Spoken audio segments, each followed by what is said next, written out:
Good morning. Welcome to this Unitarian Universalist Church, which serves our church here in Birmingham, our church in Tuscaloosa, and all of our folks online. And you really are the dedicated faithful to come out in this rain. So I'm so glad you're here this morning. Whoever you are, whomever you love, wherever you are today and wherever you are on your spiritual journey, you are welcome here. To all who are here this morning, welcome home. The prelude prepares us for worship.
Test 1 2. Testing 1 2. Yeah. Thank you for your patience. The chalice reading today is focused on justice is our prayer. We gather together today with sacred intention to declare that justice is our prayer. We affirm in covenant with the beloved community that is possible. Not here, not quite yet. The seeds have been planted time and again, and we remember all those who went before us, who made beloved community a dream that could be realized. Justice is our prayer. May our time of worship service together continue to water the budding trees of our diverse interdependence. May our time of worship give air and nourishment to the parts of our collective spirits that need to grow and thrive, that embrace equity as a known way of being. May it be so. Justice is our prayer.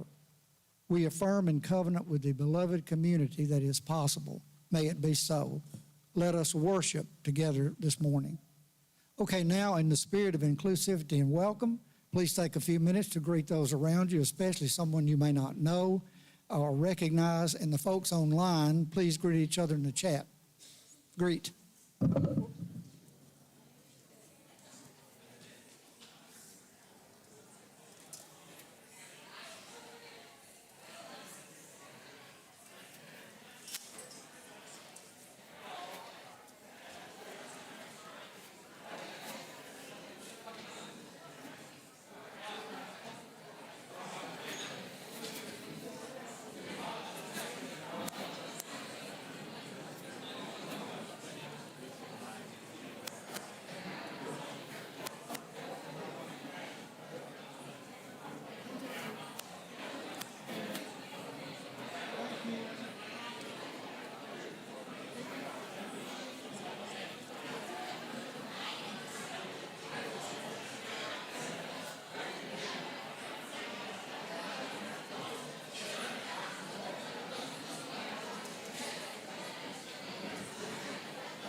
Are y'all gonna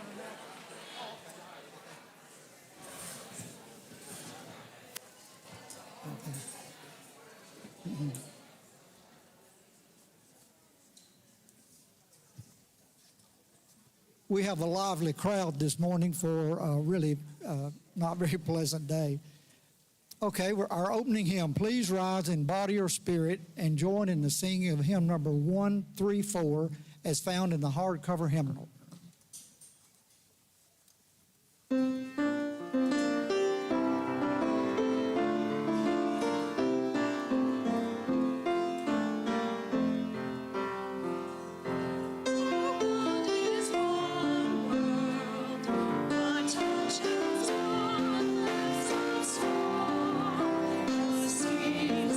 Precious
Good morning. If you're looking at the order of service, the Justice Minute will be later. So, good morning. I am Julie Nicholson Morgan, President of the Board. Please read the bottom of your connection card before you turn it in. We have lots of volunteer opportunities this week. Our church is supported by those who call our church home and by those who support the efforts of our church to change the world for the better. If this is your first time with us, please pass the plate. We're just glad that you're here. We share our cash plate every Sunday with organizations whose work reflects UU values to care for marginalized persons, advocate for real and systemic change, defend our environment, and promote justice and equity for all. Today we are sharing our plate with Alabama Arise, a statewide member-led organization advancing public policies to improve the lives of Alabamians who are marginalized by poverty. Our membership includes faith-based community, nonprofit, and civic groups, and grassroots leaders and individuals from across Alabama. We appreciate your donations, either by placing them in the plate or by mailing your donation to the church or by using PayPal, Venmo, or Zelle. More information is found in the order of service in the lower right-hand corner. Thank you for your generous support of our church and our Share the Plate recipient. May we give in love and in hope.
Now is that time in our community when we share our joys and sorrows within our community.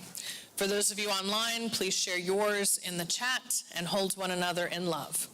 For those of you in person, you are now invited to come forward and drop a stone in honor or in memory of what is on your heart today. Please come forward.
Today we celebrate that we have a new baby at our church in Tuscaloosa.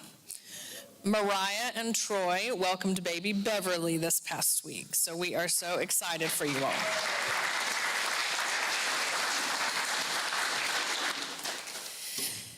Today we continue to lift up Gary Nichols, who is recovering from a broken leg, Bill Malone, Ruth Van Lillian's husband, who is home recovering from a bout in the hospital, and all of those who are resisting oppression and ICE across our country.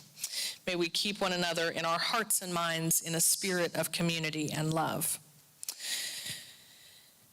Please join me in the spirit of prayer and meditation, followed by a moment of silence.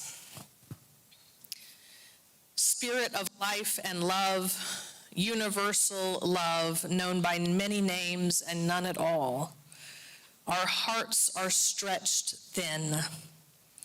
We see and hear the devaluing of people of color, of those with disabilities, of women, of immigrants. This list, incomplete as it is exhausting.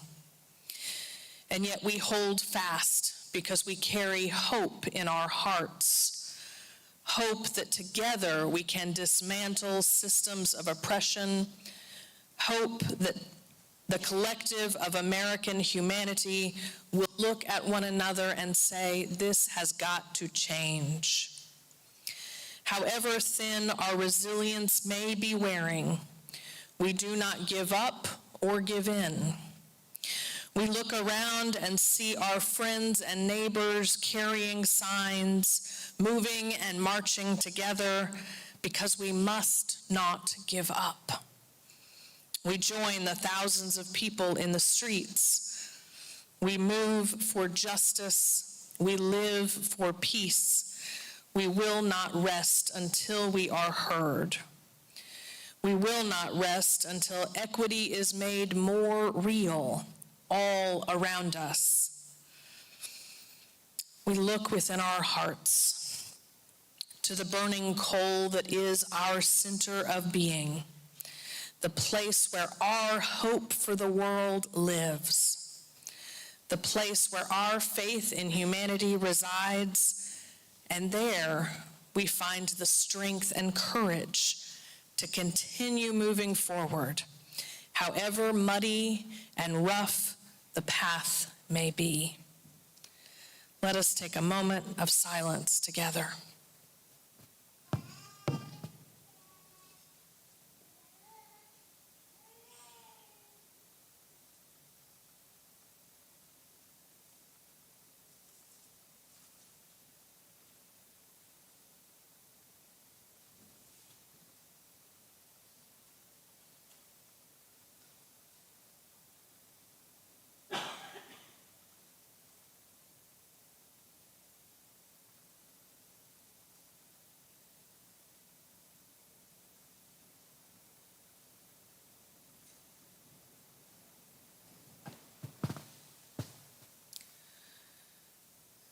Amen and blessed be.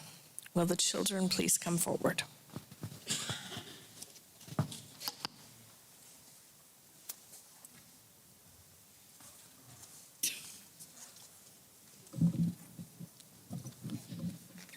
I don't know that I can bend over like this. Hold on. Oh, there we go. That's a little better. Good morning, friends. Good morning, good morning. It's a little moist outside this morning. A little bit soggy. It's like, yeah. Coming down in truckloads at your house? That's a lot of rain. My goodness. What if it was snow? Hey, grown-ups, would you be excited if this was snow? We have a very different perspective. All right, my friends. Can I tell you a story real quick? All right, so we're all going to turn on our listening ears for just a little bit? Because this is a good one. It's pretty good stuff. So, sometimes we think that brave people aren't scared. That bravery means having a strong voice, steady hands, and no doubts at all. Do you think that's true, though?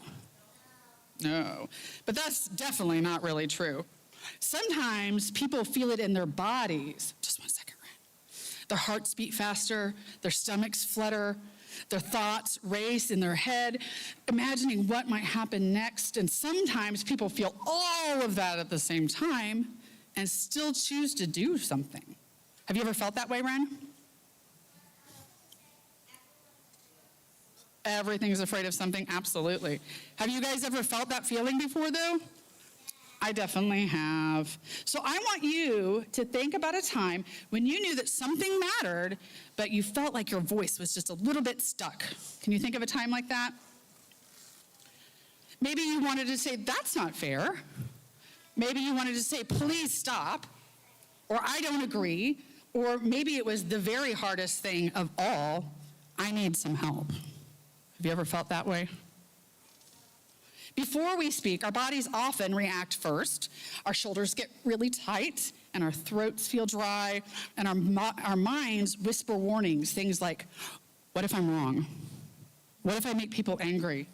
What if I stand out? Does anybody know what that feeling is? What is it? Well, I'm feeling all those feelings. What do you think that is? What do you think, Rand? Oh, anxiety is a good one. What else?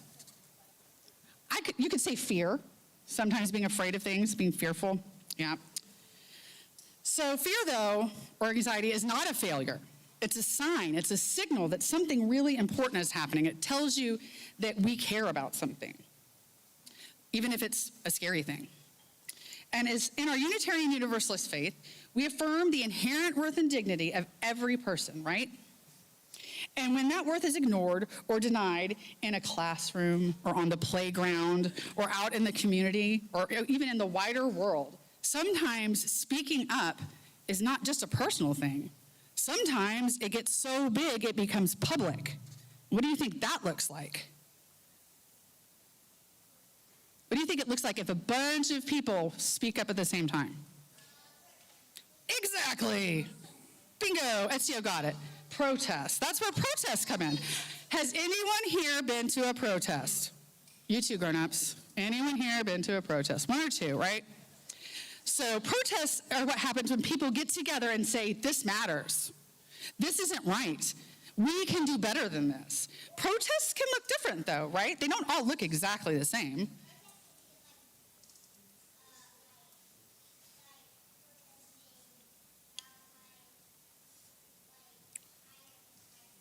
Yep, higher prices, you could do that.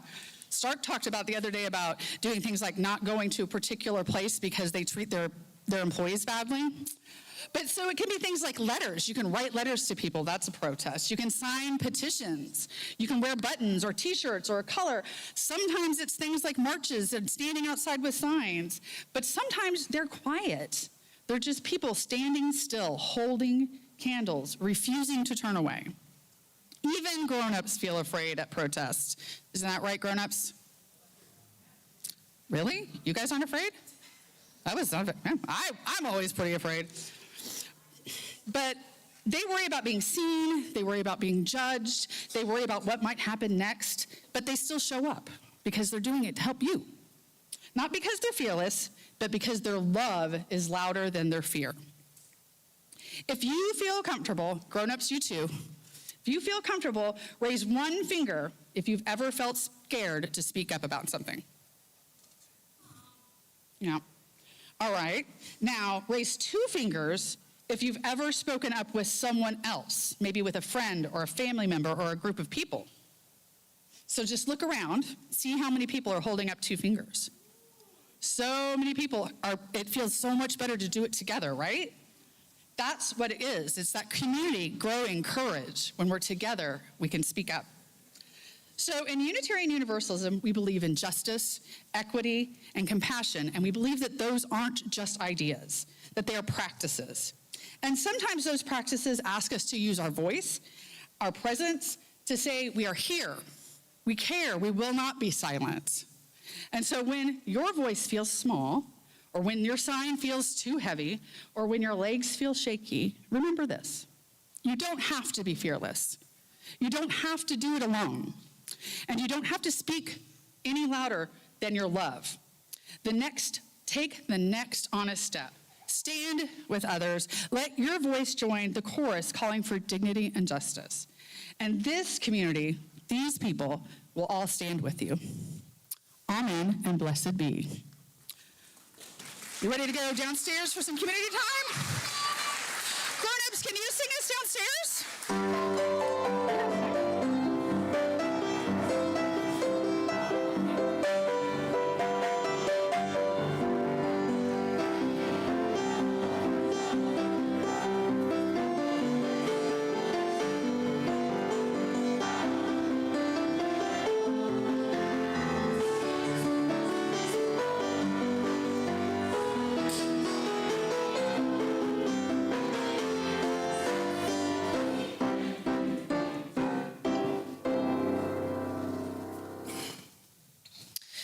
After our orders of service had already gone to print, I decided to change the title of this sermon to Sex Justice. I think if I had advertised it that way, we might have more people here. But unfortunately, I didn't think about it soon enough. But really, to talk about gender justice this morning. Usually every January, on the anniversary of the now defunct Roe v. Wade legislation, we have honored as a congregation our continued commitment to reproductive justice. One of the ways we live this out every week is by receiving packages on behalf of a local reproductive justice organization. And man, did they get a lot this week. There are diapers, sanitary products, other life essentials, which they in turn pick up and take to their bus, and they distribute all throughout Alabama, especially into the Black Belt. If you want to see, you can go to the hall by my office over there and see how many packages they had this week. They had so many they didn't have a big enough vehicle to send. And that is a wonderful thing for reproductive justice in Alabama.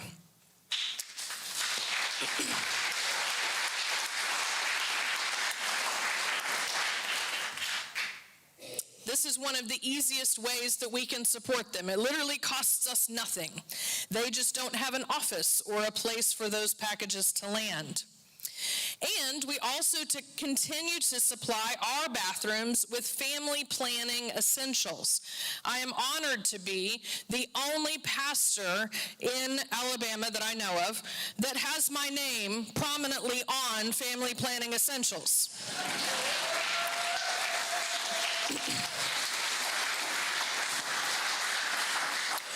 We also commit to teaching our children, starting next week, comprehensive sex education so that they can stay safe, make responsible decisions, avoid unwanted pregnancies, honor diversity in sexuality, and educate their peers and partners on safer sex practices. This year, our program is majority children outside our congregation. Absolutely. Which speaks to the vital need within our community for this life-giving program. Thank you to all of you who are teaching and who have enrolled your children. Your work is truly life-saving. This week, I watched The Boyfriend on Netflix. The Boyfriend is a Japanese reality dating show for gay young men.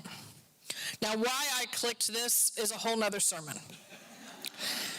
But, as always, my attempts at watching what I think is going to be mindless TV inspires my sermon instead. And so while I've always watched documentaries or read about other cultures academically, I found over the past year that watching TV shows produced and made elsewhere in other countries and other cultures illuminates their cultural values from their perspective in a powerful way that is just not captured in those other types of media. I've spoken before about my foray into watching American dating shows like Too Hot to Handle. Any fans here of that? Wow, none. Okay, there was the one. Great job. Anyway, and perhaps you remember watching dating shows from your youth. You know, it's been a trend since TV was invented, right? To watch how couples come together.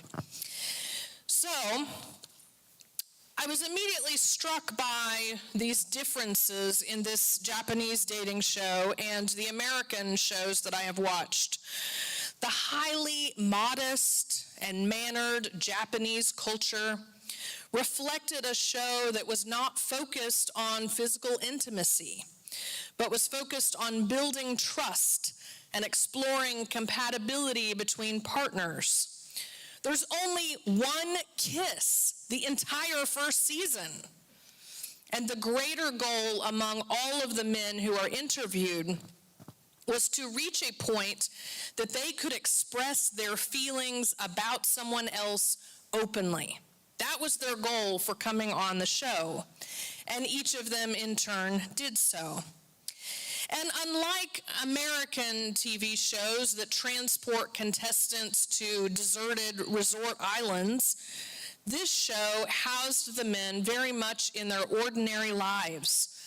They took breaks to report to work. They used their cell phones to connect to the outside world and each other. And they collaboratively worked a food truck, budgeted, and cooked and cleaned together. It was very realistic. Many years ago, I knew a woman who competed on the more famous show, The Bachelor. Maybe some of you have seen that one. And she explained in detail how the producers would intentionally refuse sleep from the contestants. The contestants were kept awake and they were fed copious amounts of alcohol so that the producers could guarantee a good show with a lot of drama.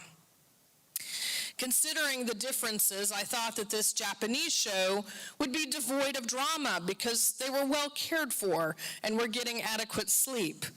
But unsurprisingly, drama still surfaced, so it was still a good show.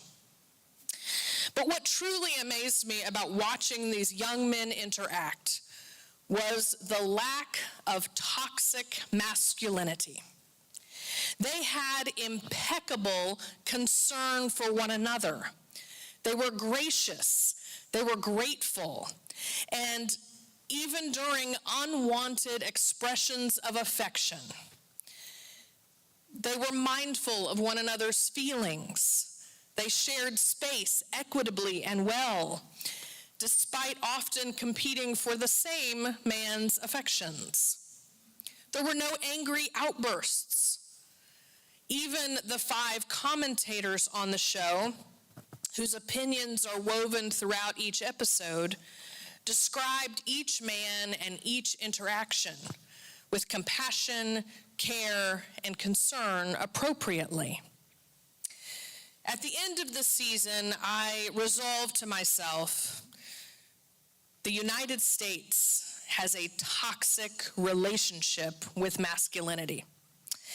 And they could do well to encourage some cultural competency to learn from older and more diverse cultures in doing so. And reproductive justice is the epitome of how toxic male culture has dominated our American consciousness. The root of the movement to restrict reproductive health care, to celebrate robotic prenatal care, as one of our representatives did this week, to devalue the honor and ability of midwives, is all rooted in the belief that women are property to be controlled and tamed by men. But not here. Here, we renew our commitment to reproductive justice as one of the important values voted on by this congregation here in Birmingham, affirmed by our congregation in Tuscaloosa.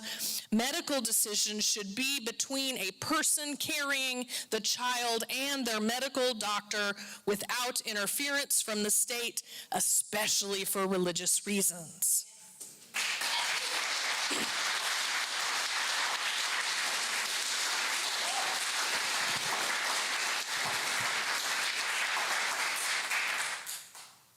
Reproductive justice continues to dominate the minds of politicians who seek control over women's bodies. They are obsessed with it, even at risk of death. Well, they're obsessed with everyone's body, to be clear, but for today's sermon, they're obsessed with the reproduction parts. Recently, Dr. Janelle Green-Smith, DNP, CNM, APRN, I don't know what all of those stand for, but I know they're all medical degrees. She was brilliant. She was a midwife and a maternal health advocate in South Carolina. And she passed away this month due to complications from childbirth, highlighting again the crisis for Black women who continue to suffer from the greatest mortality rates in the country. Dr. Greensmith's death due to pregnancy complications highlights how this crisis affects all people who are pregnant, but especially all Black women, despite knowledge and education on women's health. The struggle for reproductive justice is due in large part to toxic masculinity in our culture. But not here. Every time I want to say all men or all certain subset of men, I remind myself of the men in this congregation.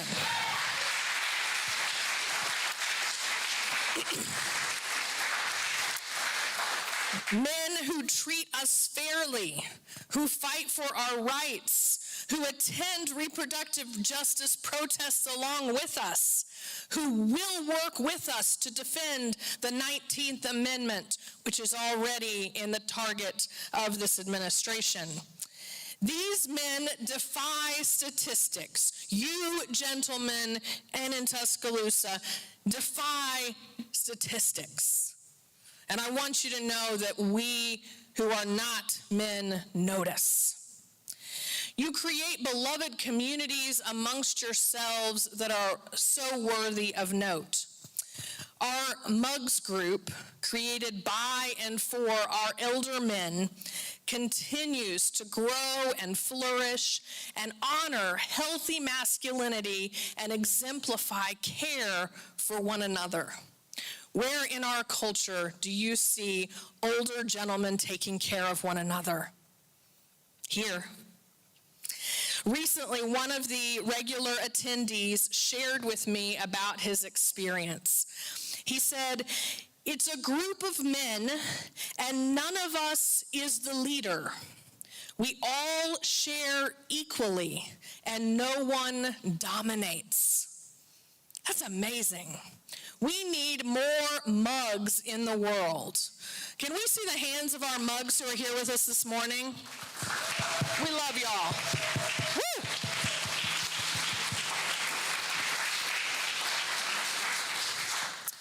Our mugs stand in austere opposition to the masculinity dominating our country today.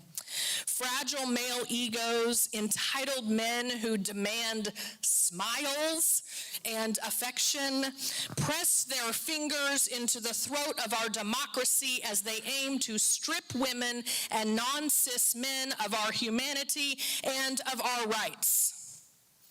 Their poster children, the Proud Boys, ICE,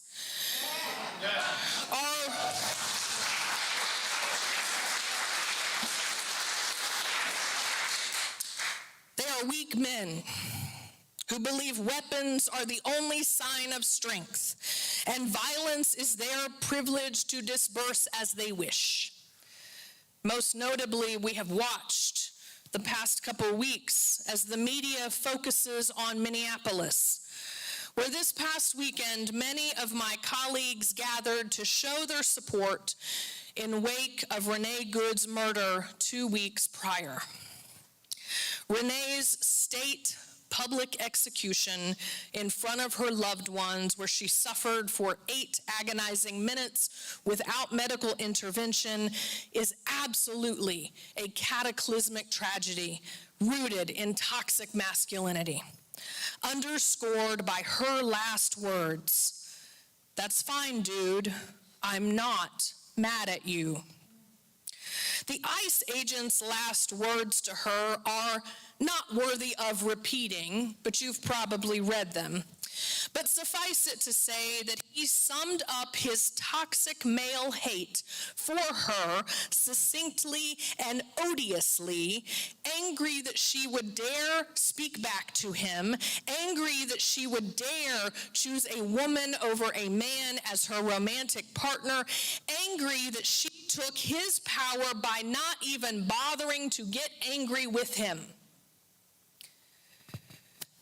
I chose this week not to attend the protests and the movement gathering which transpired in light of her death, and you deserve to know why. Amidst the onslaught of news and video about Minnesota, hovering under the din of biopics and interviews, voices emerged, repeating the same refrain. Her death was tragic. And where was the outrage when ICE killed Black and brown and Asian folks? Where was the outrage when Keith Porter Jr. on New Year's Eve in California was shooting his gun up in the air to celebrate the new year, as many people do, only to have an off-duty ICE agent execute him? Where was the outrage with the other 33 known deaths of folks in ICE detention? As Ohun Ashe wrote on Substack, it is dangerous how white folks are mobilizing for Renee Good. And let me explain why. Renee Good can't be your foundation for joining the movement. She can be your wake-up moment, but she can't be what motivates you to change the community around you or to stay committed to the work. If you only get active when a white woman is killed, then you will continue to ignore the systemic conditions that lead to Black and brown people being constantly detained, harassed, targeted, and killed.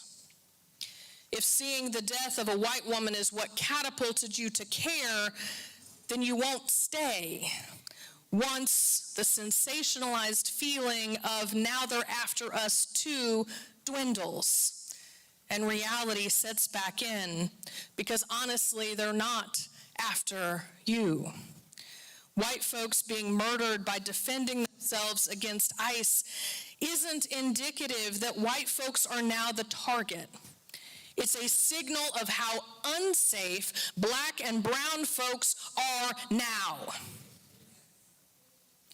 None of us in this room and online have joined this movement because of Renee Good.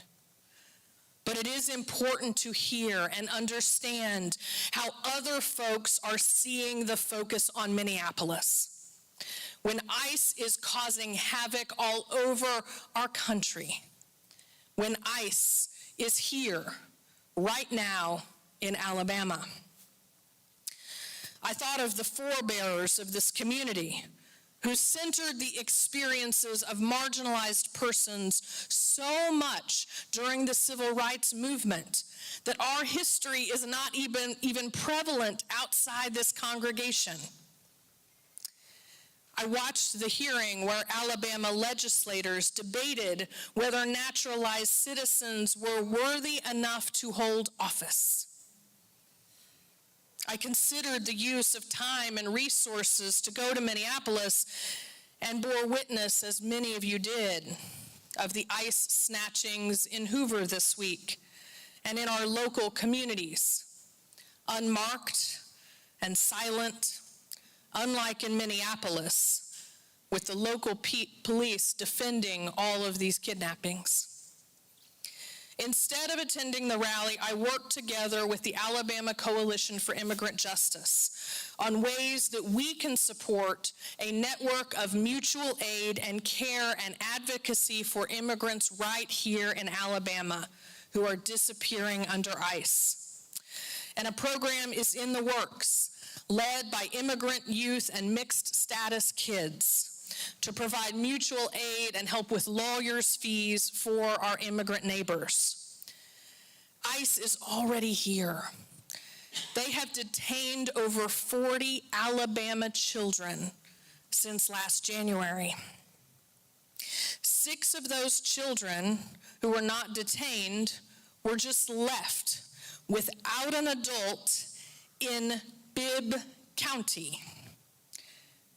I hopefully don't need to remind you all what happened in Bibb County earlier this year, but I would say it is one of the most unsafe places to leave children without protection.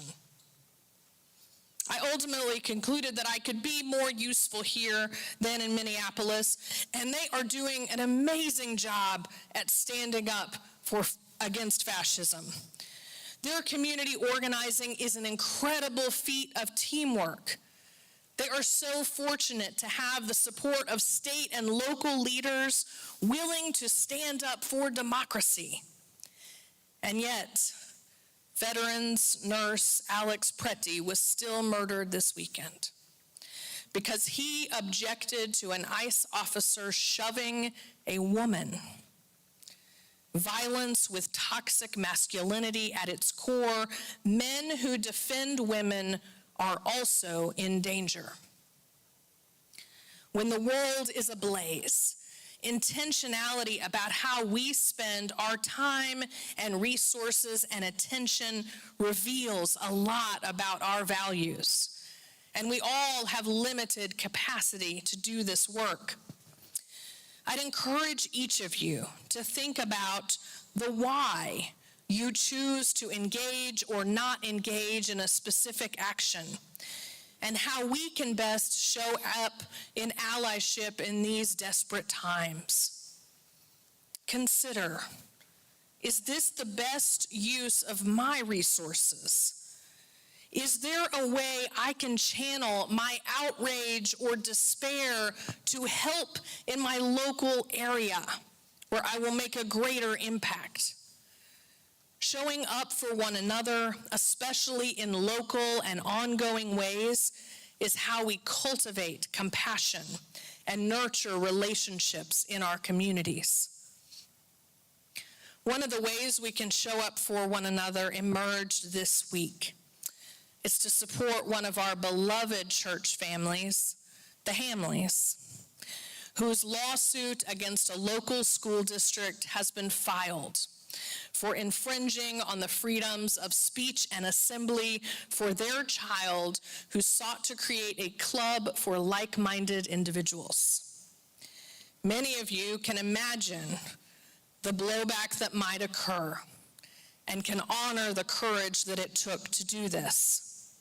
And it's important that we surround Anthony and Melissa with our support as they defend the rights of their teenager.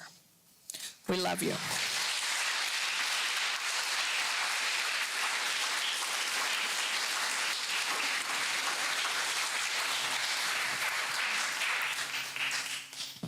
As we find ways to dispel the evil in our own spheres of influence, continue to pursue those ways that keep your soul inspired and your heart warm.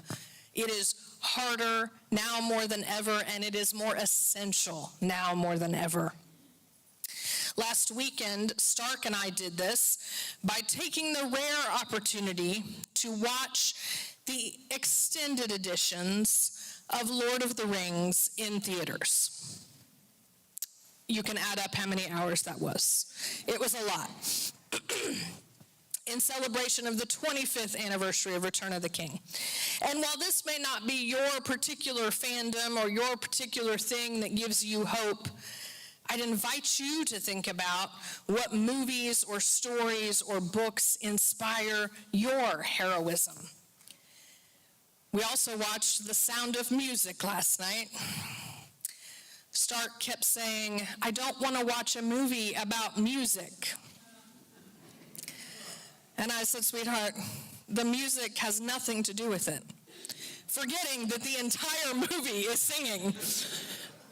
But he got the point by the end. Or maybe your heroic story is Miles Morales as Spider-Man, or Schindler's List, or Star Wars or Star Trek. Do not come at me for what order I wrote those in. Watching Stark and I's favorite films was magical and epic for us in all the right ways. And I noticed throughout those films how expressive those men are. One nerd, I say that with love, counted over 200 instances of crying during the trilogy. It is a mostly male cast. There is a lot of crying in Lord of the Rings. There's also extensive platonic hugging between men all the time. They are hugging. It's beautiful. And there's so many other ways that they exhibit healthy masculinity. One influencer wrote this: "This is the beauty of Tolkien's world. People love to say that real men don't cry, but Tolkien understood something deeper, that strength isn't measured by how well you hide your tears. His heroes weep for their friends, for the weight they carry, and for the hope they refuse to let die. In Middle-earth, compassion is courage, and a man who feels deeply is never less of a warrior, only more human, more noble, and more true." When one of our churchmen was going through a rough time a couple weeks ago, I reached out to two of our other churchmen to ask if they could be an extra support to him. There was no hesitation. They took him to coffee, and they continue to be resources for one another. That's the type of healthy masculinity we are raising in this congregation. More human, more noble, more true. Thank you for being a community where I can raise my two sons with your examples of healthy masculinity.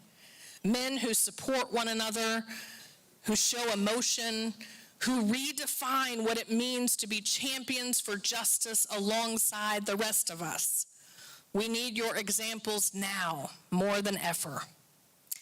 May we continue our fights toward reproductive justice, teaching our children comprehensive sex education and healthy versions of their gender expression as we demand more humane and just treatments for our neighborhood families. Amen, and blessed be.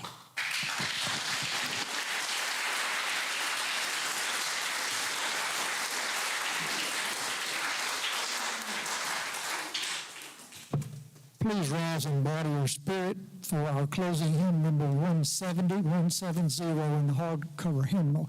If you would like to become a member of this church, please come forward during this closing hymn and sign our membership book. Thank you.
have several announcements this morning, so if you cannot hear me, please raise your hand and I'll try to adjust to the microphone here. Okay, first of all, please check out your order of service and your connection card for upcoming events. Where are we? Okay, Kathy, I'll do my best. Now, can you? Okay. After we ring the chime in a moment, we will have our Justice Minute. So we ask for remain seated as we have a special announcement which will be in person only. So please remain seated after the ringing of the chime. During the RE hour today, Reverend Julie will be here in the sanctuary to meet with folks who would like to have a heart check-in about anything in your heart for community support in these difficult times. That's during the RE hour. Okay. In your email and order of service is a survey for our annual UUA certification. Please fill it out by next Sunday to help us do our reporting. The local section is optional, but we would love to hear your thoughts. Our dry goods pantry is up and running. Folks can visit between 12 and 2 p.m. on Sundays to get help from our volunteers. Please share this with folks you know who may need this service. Our women's retreat will be all day on February 7th. This will be a time of self-care and reflection for all who identify as women. So please RSVP as there are a limited number of spots available. You should have received your donor statement from the church by this point. Please check your email spam folder and let our bookkeeper know if there are any discrepancies or if you did not receive your donor statement. Our office administrator, Kim, is having surgery tomorrow and will be out for the next month. We have essential communication covered, but please be aware we have volunteer support during this time. Please return your connection cards to the ushers at the end of the service. The decorating committee and Evelyn Dolphin will host an opening reception this afternoon from 2 to 4 p.m. Evelyn will be available to discuss her plannings that are displayed in our sanctuary here after service. Bring your friends and neighbors along to enjoy this beautiful exhibit.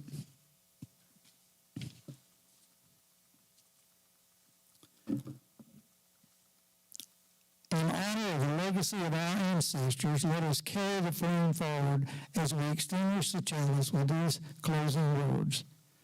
We have come to the end of our service, but not our calling in the world. We close our time together with the humble reminder that justice and equity are our spiritual practices to embrace each day, every day. We are blessed to be the embodiment of what is possible when justice and equity ground us in all that we do. May we go forth with the light and warmth of our chalice in our hearts until we are together again.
Please remain seated after the ringing of the chime. Thank you.